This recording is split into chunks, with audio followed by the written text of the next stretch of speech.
welcome to Artless Nap. Welcome back to Artless Nap. Yeah, I've been having technical difficulties, and I told them to be super quiet. They're such good co-hosts or is that what we're doing? Participants or just friends. Guests? They're doing well. Yes, I don't know. They're going to be reoccurring hosts or co-hosts or whatever. Cool, you I can handle that. Yeah. Yeah. We love to gab. We have so many stories. Well, I want some of the people to hear some of the things that have happened in like New Orleans and stuff. So I was talking to them about I got chased down Magazine Street going towards a bar. I think it was called like Blue Moon or something like that. I'm familiar, yeah. Yeah. So I lived really close to it, more towards CBD, like before you get to the oh crap, I'm blanking out. French Quarter. Oh yeah, down that way. I've got a lot of cities. Yeah. and it's late today. So I got chased down Magazine Street, and I had to avoid somebody literally chasing me to either make a joke or rob me. You know, We don't know. I wasn't a joke. Yeah, probably not. Not a very funny one. What a hug! Give me a hug! Well, there are those people that give out the hugs that are pretty aggressive sometimes. Yeah, that's Now true. $1? Now $1. What are your big city experiences life. with New Orleans and how dangerous or not dangerous it is? For me, mine was, as the story I told you earlier, the last time I went, it was for a work job, and I wanted to keep the per diem money for the hotel. And so I don't work there anymore, so it's fine. I think it's fine anyways. It's your money. Yeah. You want to live in poverty? Live in poverty. And so my living money, I decided to get an Airbnb in the 9th Ward for $35. And we were fine. It was sketchy at times. I had a taxi cab driver refuse to drop me off there. Some situations You like will that. die. Yeah, they're like, I am not leaving you girls here. And we're like, you have to. My laptop's in there. So it was like, Sign this. No, I was going to say, sign this like disclaimer saying you're refuse okay. me to take you somewhere else. Yeah. I was like, where else am I going to go? Everything I own is, well, not everything I own, but my stuff is there. Like, Yeah, but that ethical was, issues. it was, yeah, he did have ethical issues. That's good. But, well- good go you, Yeah. New Orleans taxi cab driver. You cared. You can go to my place. If you're that guy, you can email us at artlessnap@gmail.com. Let us know your story, your side of it. We'd love to hear from you. We'll bring you in. He's like, no, these drunk girls. I was like, just want to take them to the hospital. I think that what's interesting now that's happening again is that, after Katrina, it was everything had gotten back into more of a dilapidated, everybody had the same playing field, and it was like cheaper to live there because it was like a third world country still, and people building up from that situation. But what I was going to say is now they've peaked again, and it's expensive to live there. And when I was there, which was like a year ago, there's all this all over their newspapers, just like the poverty level peaking, spiking, and people can't afford to live there because it's gone back up to where it's a huge tourist place again. Yeah. Tourist trap. And it's new, smells a little better. They've tourized it again. And they've left a lot of, now they have Katrina tours because they have left a lot of the damage. And those houses definitely in the 9th Ward for sure. Yeah. But in other places, you can still see the flood lines on the houses. And now they do have tours, like they have the cemetery tours, like they have all of the alligator tours, swamp tours. They do have Katrina one that's now too, where you can see the damage. All right. I think talking about Katrina, because you're so into talking about also the growth of Oklahoma and all over this state or all over the country, which I like. But Katrina, after Katrina, we got the Hornets, and that was in 2003, 4, and I was about to move to London, and it was before all that, and I was working at MAC before I moved, and we did the Hornets makeup, and so that was already bringing jobs, and then shortly after the Hornets went back to New Orleans, we bought Thunder because they suddenly realized that they could make money off of entertainment that the whole state got behind, and people would come to these centers like the Cox convention center, and would spend money everywhere, all the restaurants. And then we got a great team, and Nike started coming here to shoot commercials. I worked for Nike, we worked for Snapple. They come in, like, do commercials here, and then just business in general. Like, now we have, like, facilities for people to do these things, and teams that do this. That is, like, bringing up Oklahoma, and it really, I think a huge part of it came from the aftermath of Katrina and getting the Hornets team. Right, yeah. I mean, you saw them, Texas took on a part of the refugees, I guess. I actually lived in Texas when Katrina happened, and I worked for a small local news station, and there was Houston took on a massive amount, but it filtered all the way up to where I was living in Sherman, Texas at the time, just north of Dallas, and there was all those people that came in, and there was, like, a lot of money that had to go out to support them, to help them, but then a lot of those people stayed. Like, I have a very close personal friend here that is a refugee from Katrina, and it's... We have a New Orleans-style eatery that was opened up by a guy who was a refugee. It's on, like, oh gosh, you're going to test my knowledge. I think it's, like, Britain Road or something. If you head westwards, the Parkway. Yeah. Okay. I'll check it out. It's got a, like, Cajun King. Is it Cajun? It's not Cajun King, though. I think is it kind of a...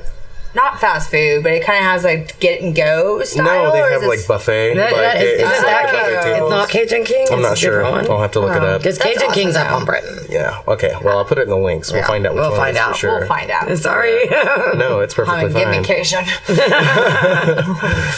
So, we've talked about the worst, and you've talked about some of the best. You did, like, some raving back in the day. What about more modern times? Like, we've talked about film. You have had some good times, certainly, with film industry type things. Yeah, we've had What are some of your favorite, like, experiences in Oklahoma dealing with, or, like, being from Oklahoma? I guess that's, like, to me, the most important thing. You could have done it elsewhere, but who have you run into? And you don't have to name names, but, like, give me some stories. Tell me something that was interesting. Light up a cigarette if you have to get more honest. Well, let's see that. No. My very favorite was actually pretty recent, and it was on the set of Hosea.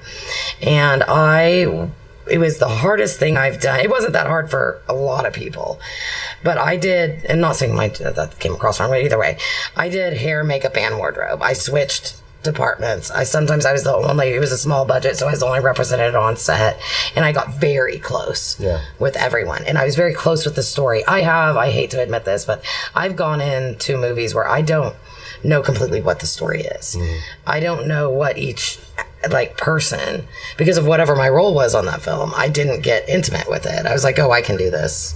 I'm hemming pants, it doesn't matter.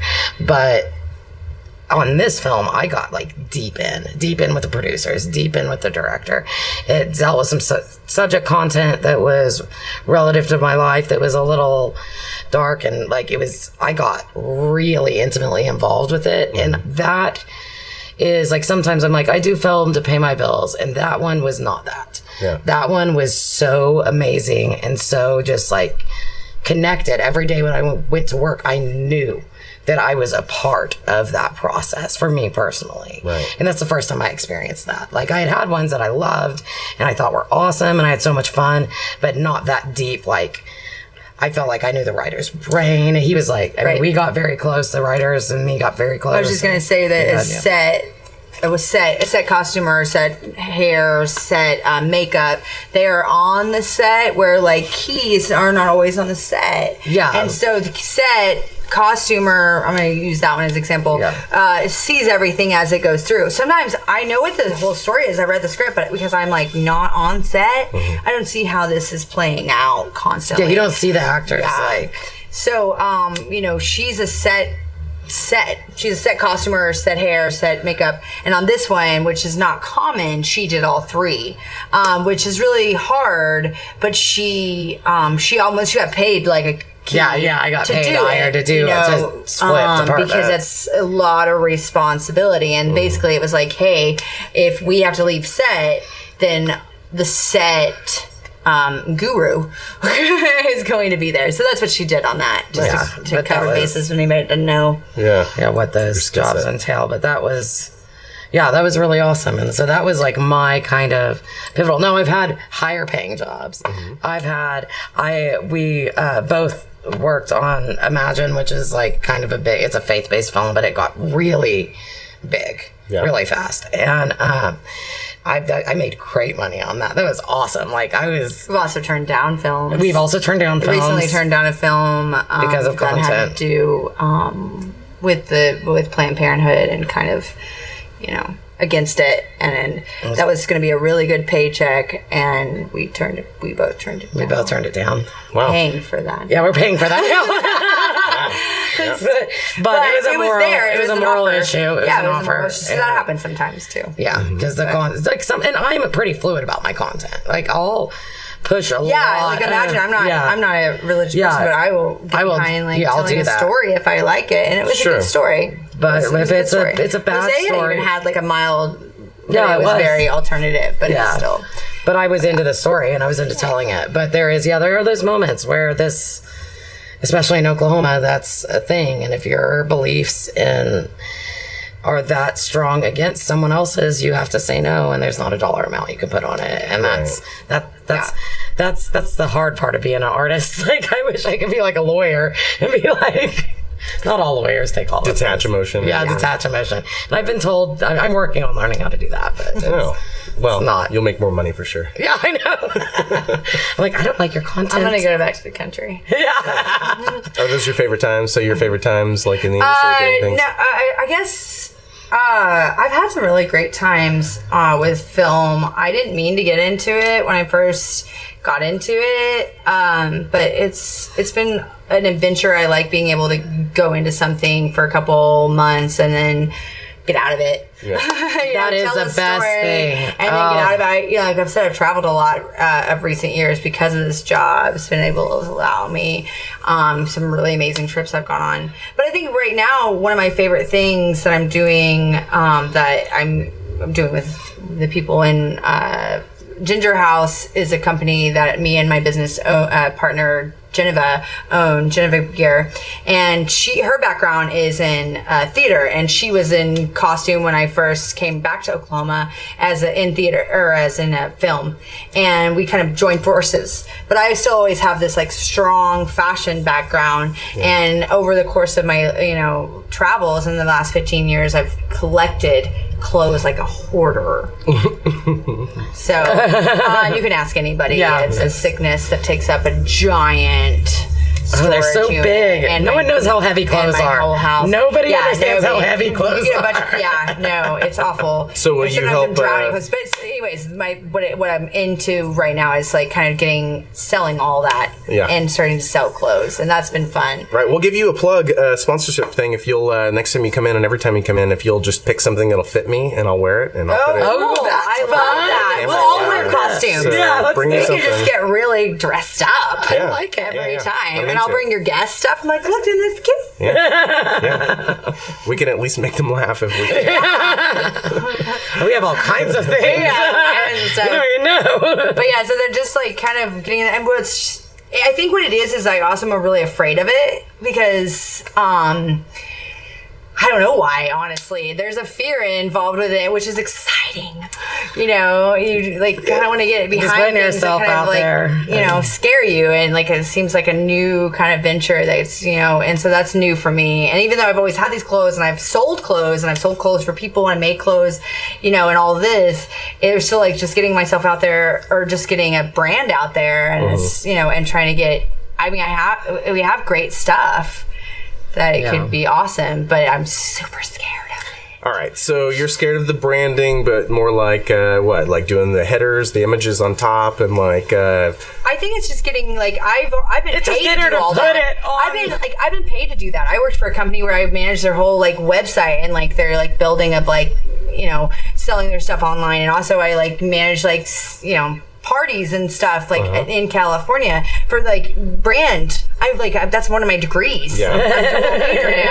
I'm got all this, We don't know why we're scared. But I just like my own, like, it's my own little thing. It's your baby. It's personal. Yeah, it's like a baby, and it's also just something like, this is like stuff I've collected my whole life. They all have a story and they all mean something. We sat the other day, sorry to interrupt. Yeah, it's okay.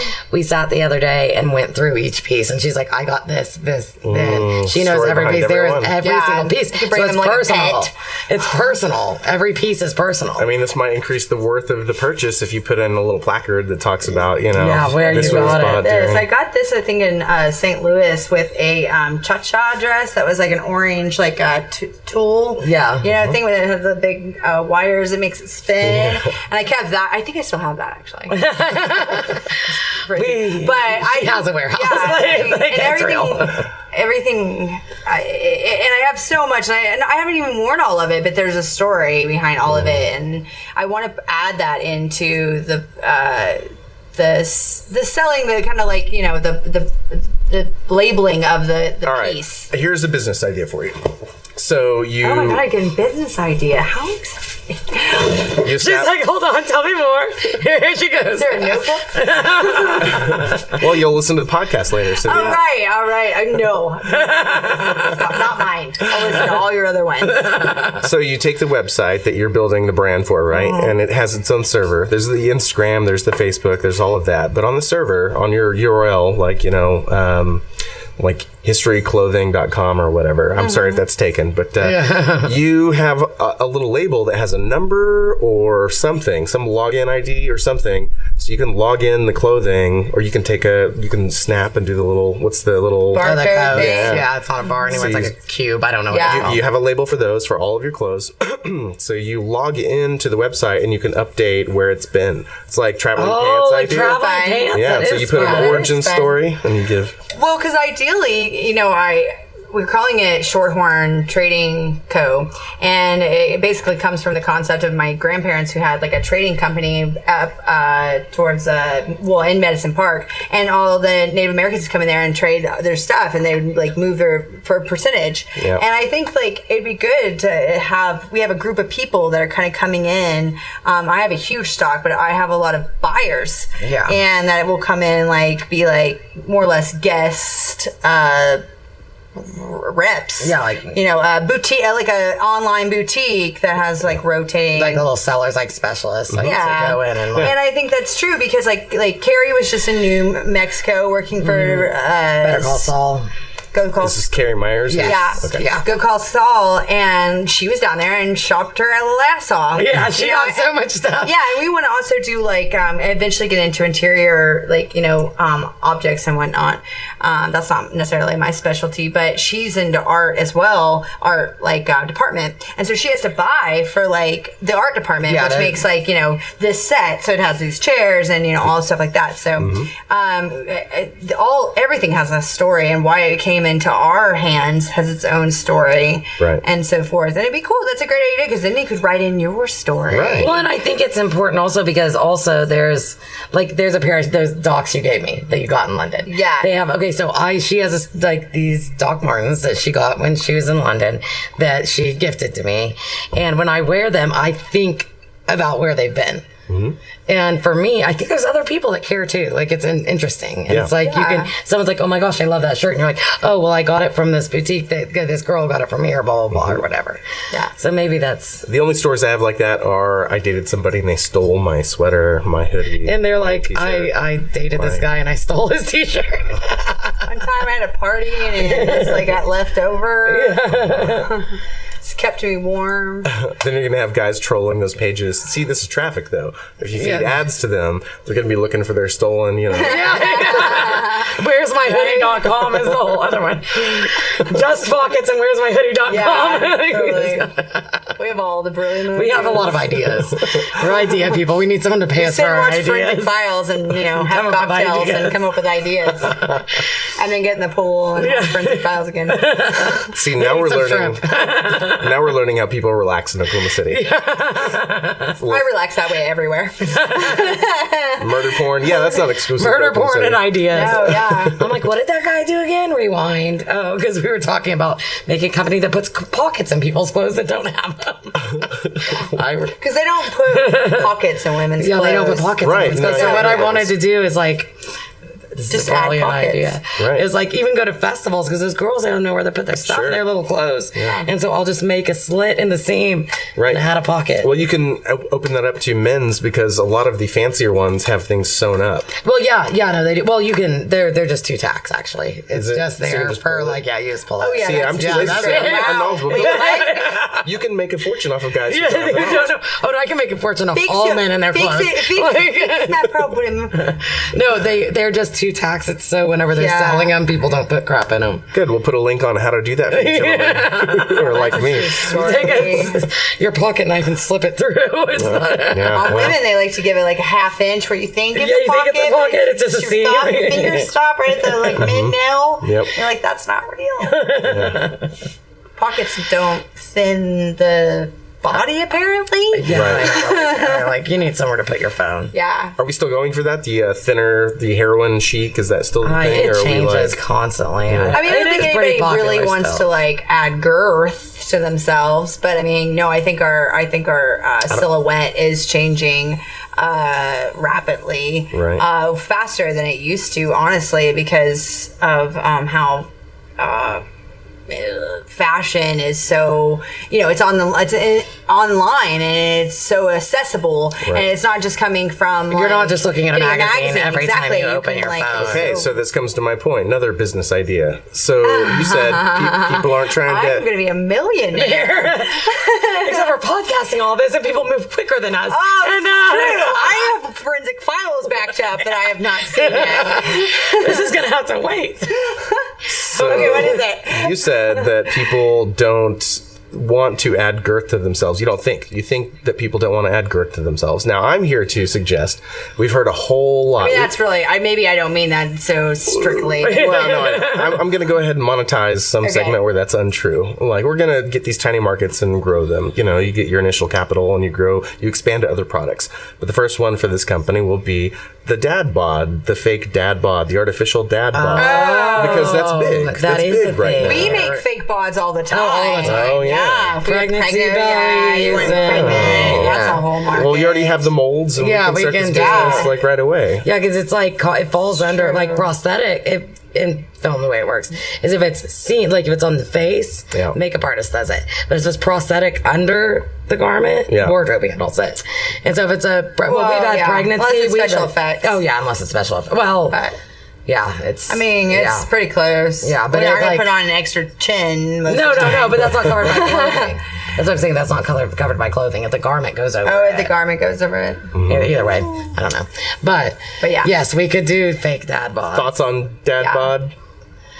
I mean, an individual, honestly, is all I'm going for. That doesn't suck. Yeah. So I don't think it's awful at all.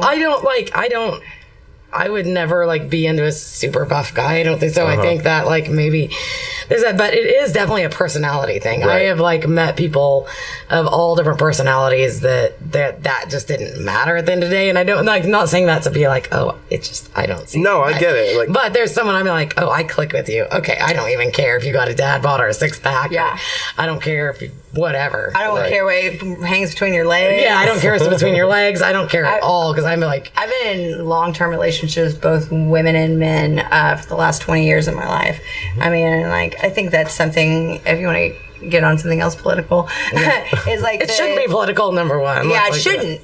But a lot of people, I've been in arguments with people about the bisexual stance as a gender, as a preference. Right. It's always, well, you're just selfish, or you don't know what you really want, or something to that effect. And I don't think that's true. And I know I've gotten a lot of beef for it. Oh yeah, a lot. And it's she has so as well. Really bad. She kind of stands in the same I've had. Well, to me, it's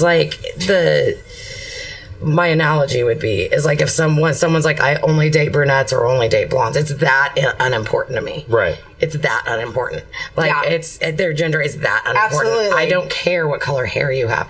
I don't care what color skin you have. I don't care but if our brains are there, then our brains are there, and I'm into it. Right. And I'm not going to let something on your vessel that's carrying you determine something awesome. It turns out there's pleasure centers in most of those parts and bits and pieces, and if you're not anxiety ridden about what's mushing together, it's fine. Yeah, it works out.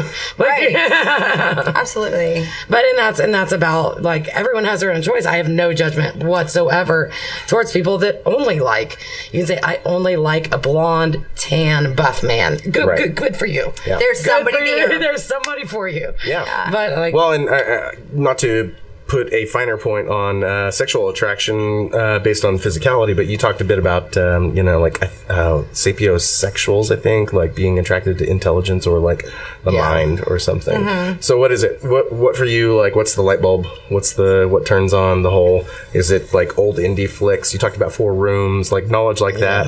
Like if they come in with comic book knowledge, are you like turned off? It's usually when I think they know something I think isn't interesting, but it's not my world. No, that's what I was saying. Know something I don't know. Yeah. Teach me something. And I'm like, that's good. Like, I like that. Like if someone, I like people that have things in common as well, but if someone can teach me something, that is great. Yeah. Like, and they keep you like engaged and entertained, and like, you know, not like they're a monkey style. Kind of like,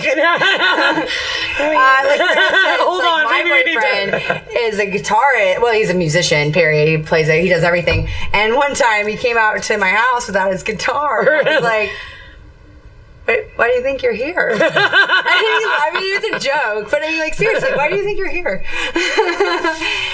He's like a human jukebox. It's amazing. I make some of my friends dress up for me. I mean, I'm like, what are you wearing? No. Where's that sequin number?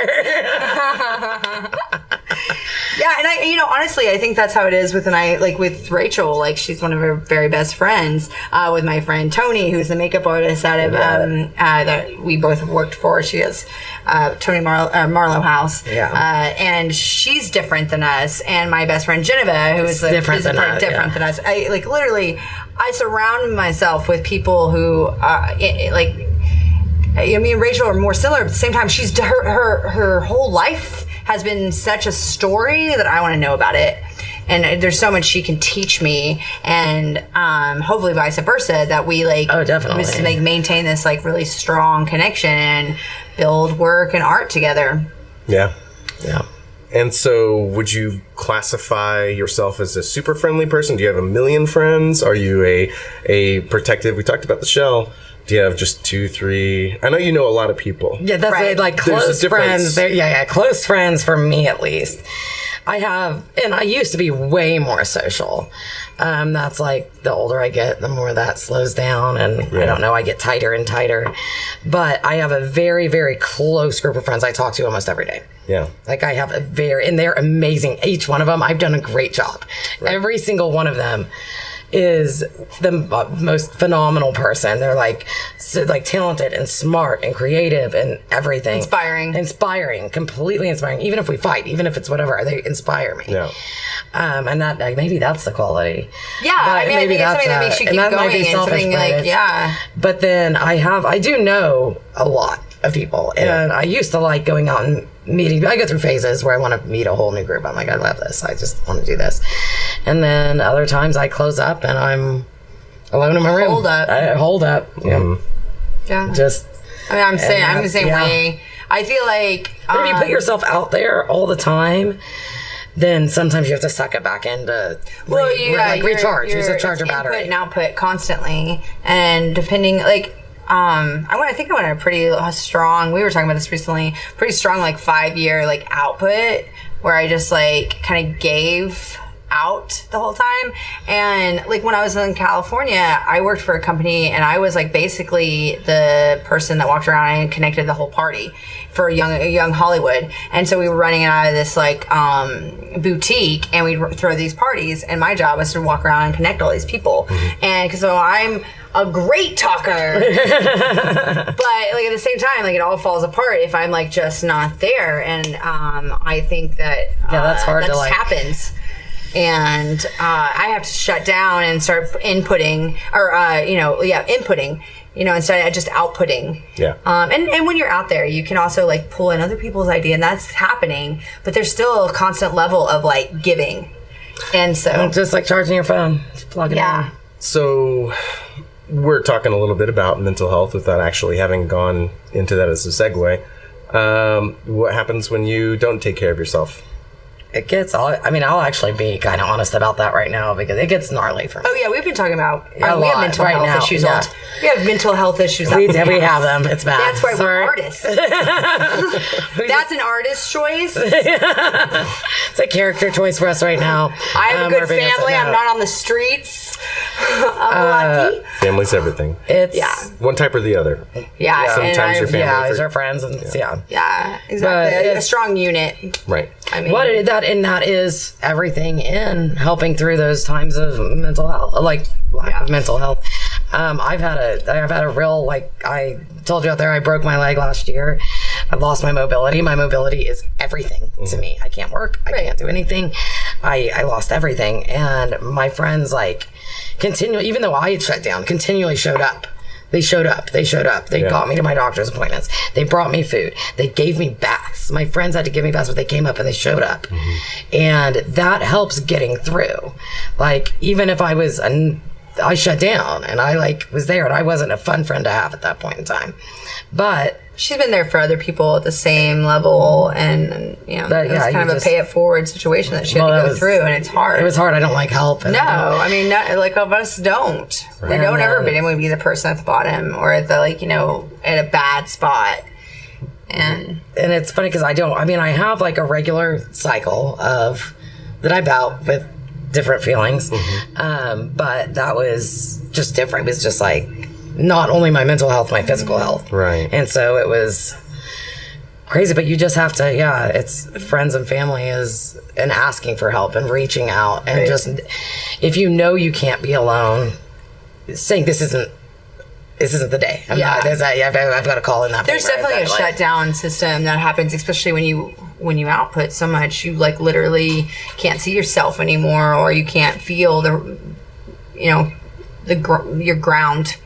Everything's kind of bubbled up into this higher area, and that's how artists work. It's a flighty and up here, and it's hard to get situated down here where you still feel like a human. Yeah. And I think the level between that and being a creative is constantly at odds with each other, and then when you strike a harmonious situation, it's rare and fall between. I personally live in fear during that harmonious situation, because I'm like, it's gonna fall apart. Yeah. And so then it's in this level of fear that I deal with. Absolutely. That it's like, everything's too good to be true right now. Yeah. Right. What's it going to be like how bad is it going to be, and not being able to enjoy my happiness in that period of time because I'm too scared of that fall. And and I think a lot of times, this is a very hot button kind of conversation right now, since Anthony Bourdain and Kate Spade. It's like he traveled the world. He looks like he has the most amazing life ever, and I think to the outside, a lot of artists who struggle, their lives seem picturesque to people who don't have that life, and it's a very lonely place when you can't relate, or you don't have a strong support system, or there's just no saving the situation. You just hurt. Yeah. There's the Instagram facade, and that comes from all angles. People only see your best. They're at my shows. They see my content. Right. They see and I've tried to be good about curating my Instagram and stuff. It's usually only interesting objects or the output. I try not to go into look how amazing my vacation was or anything like that. Well, it's come in older age. I certainly did do the MySpace, photo pose and did some crazy stuff. I was a little dickhead for sure, trying to promote. But eventually you figure out that people are seeing all this stuff going why am I not having this type of fun? And it's not that they can't, and it's not that you're having fun all the time either. It's just a curated perception of what life is about. Actually like, I know people who still do that, definitely, because like I know them in real life. Yeah. And then, but what you want to portray is your best you, and that's what social media is about, is advertising, and it's your best you. But that's not your real you. That's not your truth. And that's a whole nother mess to get into. It's really bad. I think I'm so glad I was not a teenager in this day and time. Everybody says that. I mean it. Like, I have so much stuff that I'm glad is so far gone, and I've buried so deep that I don't ever want it to. I took pictures. You did. I started doing photo shoots by the time I was like 15 years old, and like I was collecting clothes and selling clothes, and so we like would do photo shoots and like, you know, do these big parties. And so you have, well, there is that, but at the same time, like that was not social media in the way that you had such a huge audience. It was still very intimate, and it creates this level of untruth because you can't see or know everybody that thinks you're amazing or awful or whatever, you know, anything. Like, it's just kind of makes you a dot in an entity that doesn't make sense. You mentioned the opposite side of the whole Instagram facade thing, as I just kind of named or described it. The everybody thinks you're awful, or you know, that's what you think. Your stress hormones tell you, oh my god, I fucked up. We got in an argument online. Everybody hates me, or somebody put me on blast. You know, and so then your life is fucking ruined. Right. And you could be ruined real quick.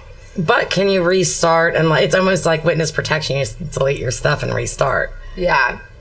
Well, I mean, I see people do it. Like, I'm like, how is that guy even walking around here? But it's like associated with that. But yeah, you could be ruined online. Oh, but very completely. quickly. There's one. You can just make one comment that someone doesn't like. At OU, professor that is getting a lot of bad publicity. For his what is that called? Last Nights, you know, that whole like online men who don't believe in feminism and feel like women should still be a deity.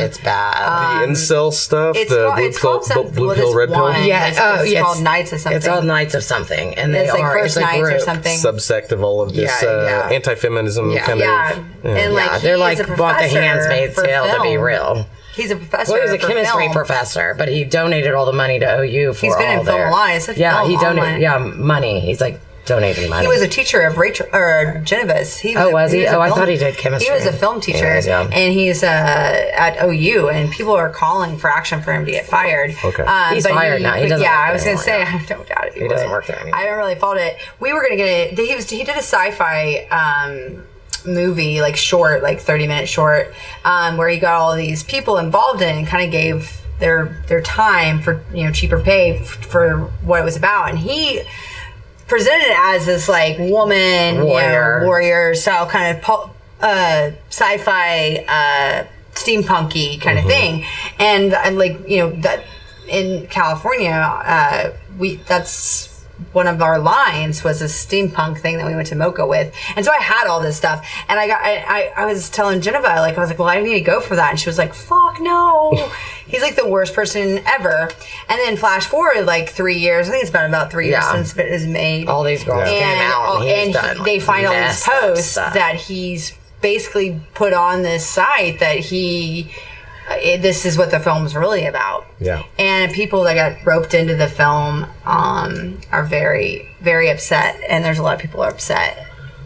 And so. But contracts. He's very chauvinistic. Yeah, he's done other stuff too. He's in trouble for it's just he's done other stuff across the board, just treating women poorly.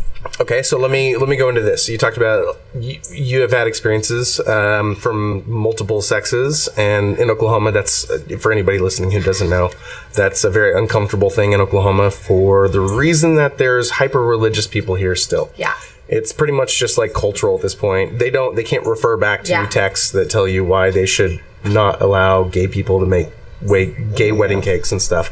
We don't know what their reasoning is. They just know God and Jesus are against this. Right. Right. So how do you think we improve this, or what are people doing to improve it? Like, what do you get hatred on the street? Have you ever had somebody look at you with disgust because you've walked around saying things about your sexual history that wouldn't jive with this region?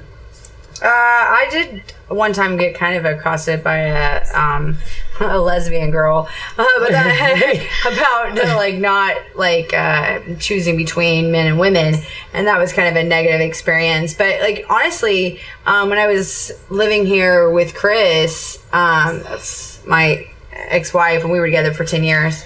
We always held hands. We were kind of fearless people, and not on purpose. I think it's just like we just didn't care. Well, yeah, we just didn't care. And I think sometimes when you didn't act like you're supposed to be there, people accept that. Sure. But when I was in California, I think I got even more like holding her hand, even more kind of resistance. At least in the mid 2000s, early to mid 2010 to 2015, kind of time. You get a little bit more backlash there because I think that, they're being told they have to accept it kind of thing. Mm-hmm. But people would yell out, like dyke, and you're like, duh. I mean, so let me ask you. I'm gay. Let me ask you a very pointed question.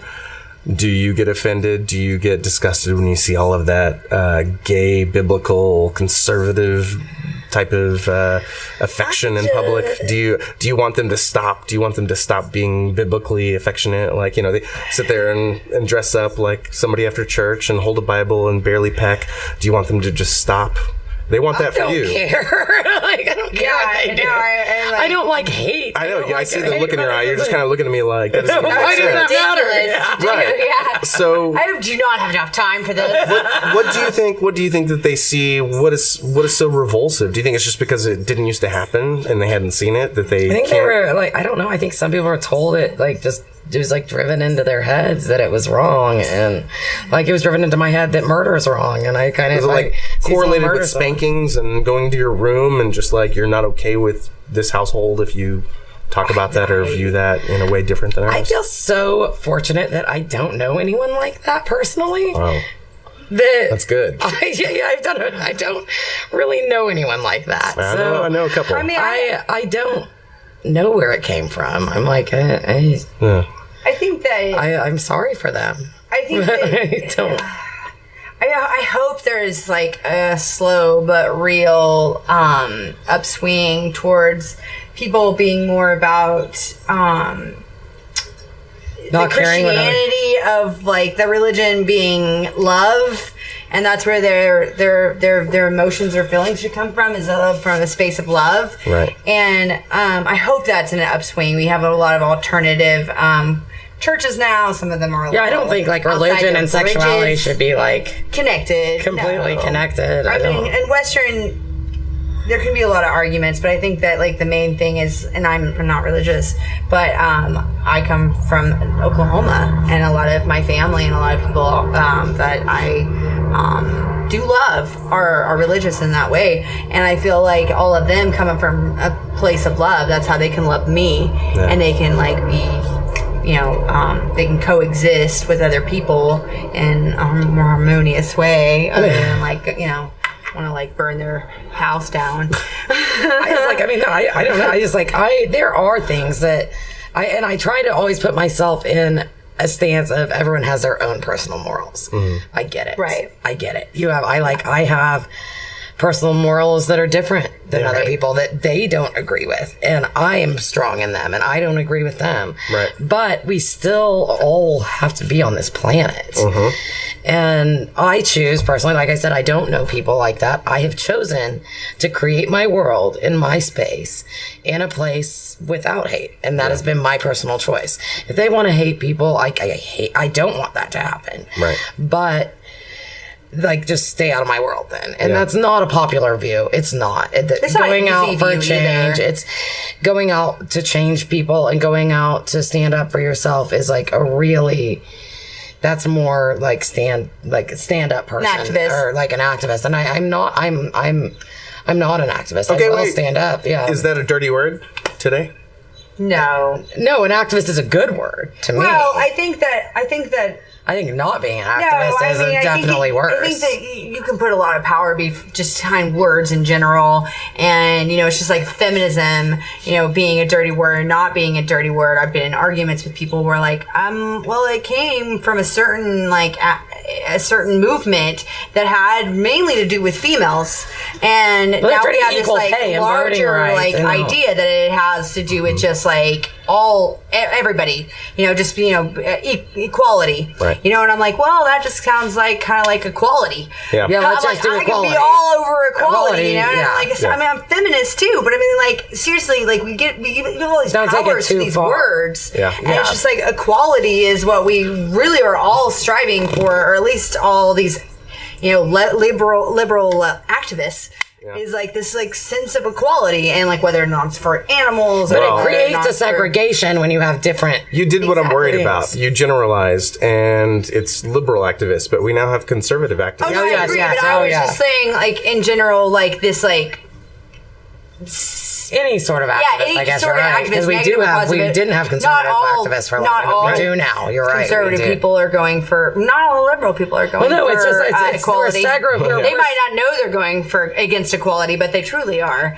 I agree with you. So. But I do feel like we're segregating ourselves more by every pocket we put ourselves in. Mm-hmm. Like, right. I'm a this. Every label you assign segregates everyone more. Sure, yeah. And so if I'm a vegan, lesbian, feminist, I've put myself in this exact thing instead of being like, I just like people and animals and things. And it gets like a religion behind it, where like this is how you're supposed to be forever, and you can't grow outside of that, and like have different and that has been a thing also with our like sexuality. I know that's all across the country as well. And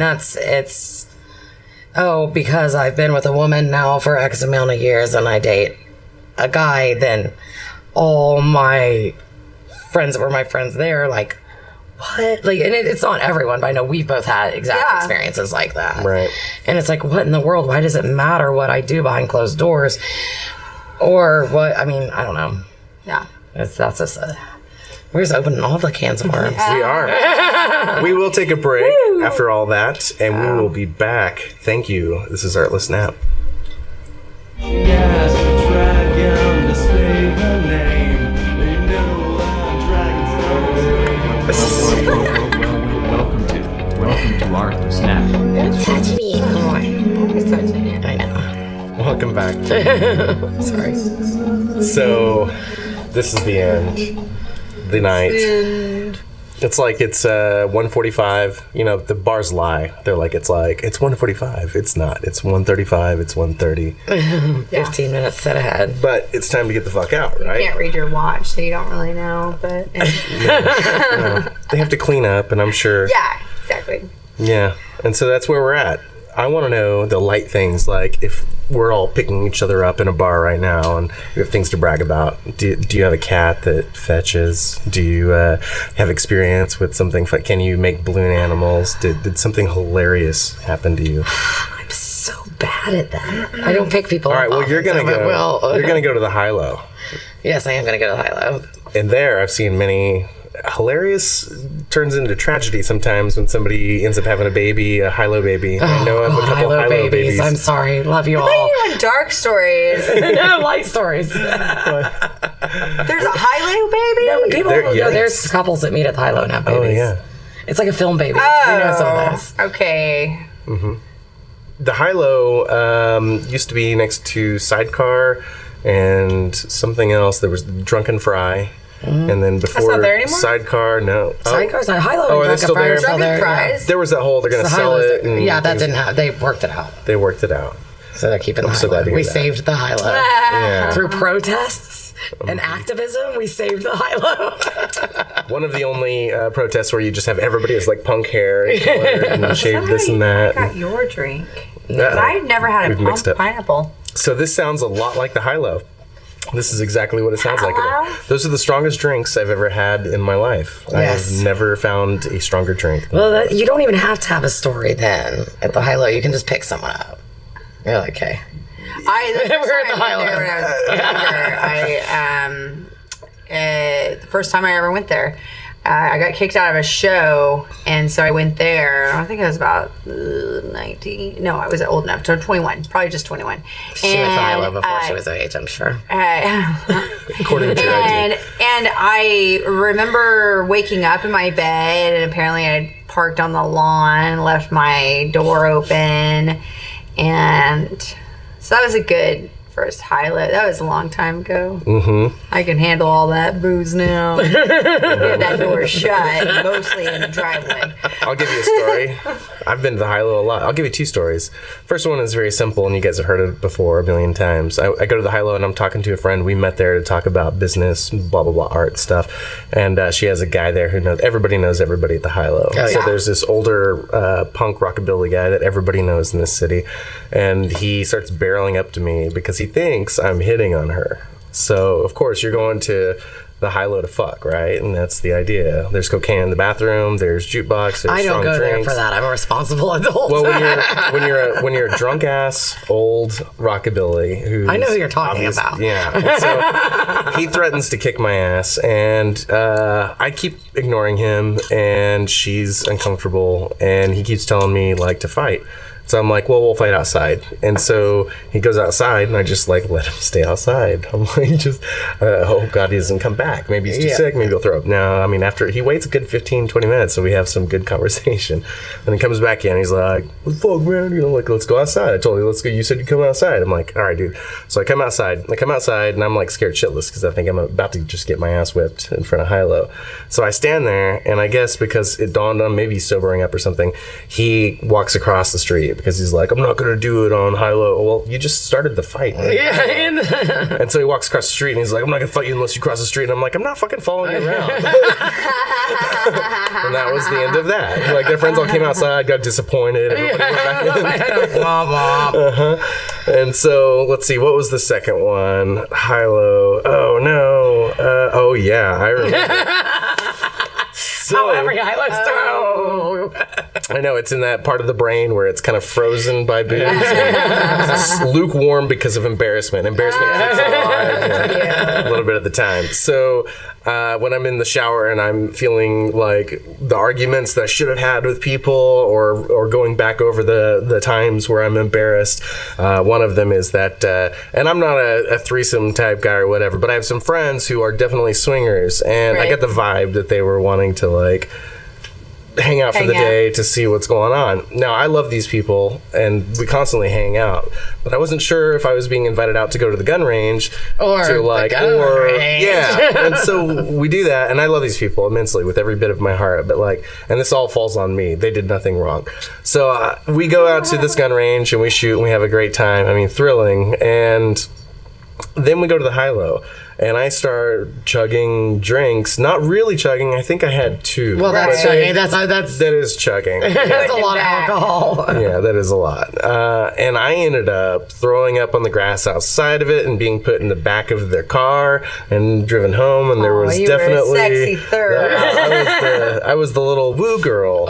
You know, woo. They're like, oh, nobody feed her more drinks. She's fine. And then they end up going like, do you love it? Oh, no. So that's in the shower. I'm like, I didn't want in on the threesome, but I feel like they came away with the idea of like, oh, look at that mess. You're like, I want it to be wanted. I want it to be wanted. Yeah, I just want the option. That's all. I mean, I want to be able to say no, but politely so that we can continue on. Yeah. We say no to certain things like moving couches or going to somebody's art show. I wanted to be able to say no to a threesome. But they did. But they were like, no, they didn't even offer. I didn't have that option. That's the HiLo. You threw up on the ground. No, I unfortunately have still gotten, like, had people want to get involved with me after I. No names. No, it's there's somebody for everybody at the HiLo. Yeah, I know. I'm like, I'll come home and I'm like, what is wrong with them? I'm like, why did they do that? They did things in my mouth after things happened. Oh God. There's an interesting community with the HiLo for sure. But it's also an amazing they do that Sunday brunch. where it's a free. Everyone in the service industry lives off of. Yeah, it's a free food. meal at the HiLo. It starts at 3, and it's a great meal, 4-course meal. And it's for free, nourishing. And a lot of those cats, those are like the only kind of gathering, eating with a bunch of people, and kind of hanging out. Yeah. Family-oriented thing that they have. So I think that there is still a level of community and family involved with the HiLo. But there are some amazingly fucked up jokes in that as a troll. It is definitely got its seediness and like bright lights, and I love that. Yeah. I love a part of that, at least. All right. Any embarrassing times you've ever had where either it was online, you posted the wrong thing, or like you fucked up? Oh, yeah. Well, I've like gotten drunk and thought something was cute, and then woke up and been like, what in the world just happened? Mm-hmm. Like, that definitely... I don't touch my phone. Yeah, you're smart. Mine's the worst ones are like, I feel like I'll like... already be home from the HiLo. I've already told everyone the same thing, whether I'm sad or happy or whatever, and then I text all my friends that I've already told the story to 15 times. And then my final text before I pass out, it has to be that story to everyone. Whether I'm sad, happy, I like someone, I hate someone, it doesn't matter. I'm in love again. I haven't been on that thread. I wake up, I'm like, yeah, I try to not include you on. So I want to still keep some mystery. You're so mysterious. Last night, I was very tired and very lazy, which happens. I'm not saying this is rare. And my mind, when it's falling asleep, is not the brightest thing in the world. And so I started envisioning this invention where you just have pockets sewn into a queen size cover. Just pockets could go. And then you can shove your remote, your phone, has a little charging port. And now I'm thinking probably not a good idea if anybody expects to be on Ambien and maybe they want a racist tweet or like HiLo and they want to text all of their exes or like everybody I know. Yeah, that's it. I got your number tonight. What's up? You up? Maybe making the phone accessible is not the best idea. These kids are going to grow up with wireless charging. They'll never have to charge their phone. So everything will be online. Yeah, in here. How do you guys stay positive? What's your day-to-day routine to keep yourself going? You're better at that than me. Like you've implemented some things.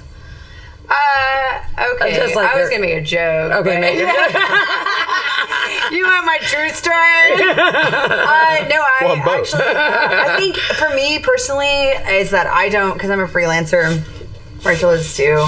A lot of SR, and something that happens when you do stuff like that is you lose your routines. Yeah. And I think just like I've been trying to create routines in my life. That's what my therapist said. And so they're like, she's like, you don't get up and do anything this thing? And I'm like, no. I don't even wake She's like, up. what about have coffee? I'm like, I don't really drink coffee. Sometimes I do.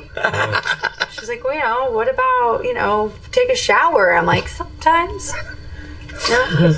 Get dressed. Mm-hmm. Do I have to go anywhere? I mean, like, so there's this like realization that I'm like, okay, I need something that like it creates to go, puts me in a go mode. You know what'll do that real fast? Do I? Do you know what will do that real fast? What? Adopting a dog. Oh, yeah, because yours are already trained. Yeah, mine are super trained and like, knocking on Niven's door. Yeah, the new dog will just like, yeah. Just hang out and they're like, oh my God, my mom is crazy. And they're like, do we have to go outside again? I can totally hold it. Chicken does that. Chicken does hold it. She's like, it's a little warm. Oh, no. But so yeah, that's been a huge thing. But I mean, like, honestly, I think I was gonna make a joke just on like, I was like, I'd call Rachel. Like, how you doing? You still alive? Did your day suck today? Mine too. Just kind of like keeping in the idea that life is hard and shit sucks sometimes, but sometimes it doesn't. and sometimes it's brilliant. Yeah, see, mine's the exact opposite of hers, because routine. The exact opposite. Well, routine gives me anxiety. I feel like I have to do something. I don't like it. So my positivity comes from like changing it up or even exploring new adventures. Like how I got so excited about being a lake patrol the other day. Like I start looking up. I'm like, okay, I've done all this. I've done it. And so I'm like, okay, now I'm going to do something different. So I'm going to be a crime scene investigator, or I'm going to be lake patrol. It's 4 hours. It's free. I can do it. But we're also trying to manage our manicness. Yeah, but you didn't say what's your upswing on your manic issues, Rachel. What's your most favorite thing ever? I was talking about getting positive. Right.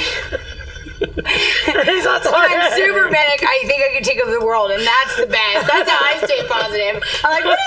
Got a cape. I'm like, Okay, my truth. Okay, so we told each other's truth. Now the truth. I love when I'm on an upswing and I spend all my money. Well, it's so much fun. And go on a patio and like take trips I can't afford. Who are those people? I'm gonna check my favorite Instagram. See. Who did I hang out with? What city was I in? Yeah, that was a great time. Right? I don't even remember because I was like, What we're saying, kids, is, I mean, maybe do drugs, but use them responsibly. And preferably go to a doctor. Enjoy your life. Find your management techniques. Talk to people. It seems like community is a big deal. It is. Yeah.